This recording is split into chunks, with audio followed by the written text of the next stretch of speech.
How do you calculate ROI for SEO?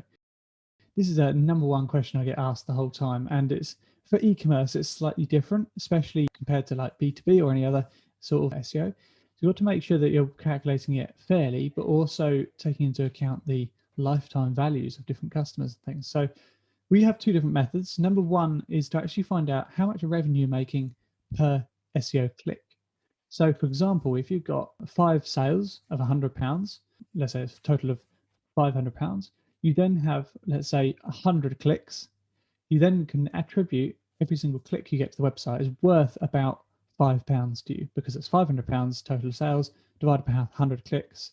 You actually got £5 per click. Now, obviously, that's extraordinarily high. Normally, it would be more like 50 to £1, 50 pence to £1. But ultimately, that gives you a good indication in 1 month of how well your SEO did. But it's not a great metric for valuing how much SEO is bringing in. Because what you'll find is SEO is very, very top of funnel. So you're bringing people in when they're wanting to buy something for the first time. But then when they become a buyer, they purchase multiple times after that. So you've got to try and figure out how valuable is it to bring new people on board. So this is what I call real ROI. It's called the customer value calculation. And we firstly have to take in all the orders into account. So all the orders you get from all your customers and just find out what the average order value is. Because if you can take the average order value, you can then take that value per order and then times it by how many times a customer would purchase in their lifetime. Now you can work the lifetime out as 1 year or 5 years or 10 years. Usually I'd say between 1 and 5 years would be good average to work out how many times they purchase as an average. So let's say your average customer buys like 10 times over 2.5 years.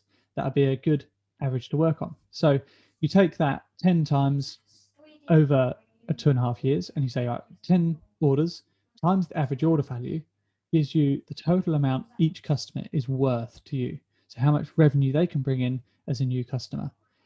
Now, just to tie this back to SEO, the number of times, if you work out the average customer lifetime value, you can then say how many clicks does it take to get on one customer on board?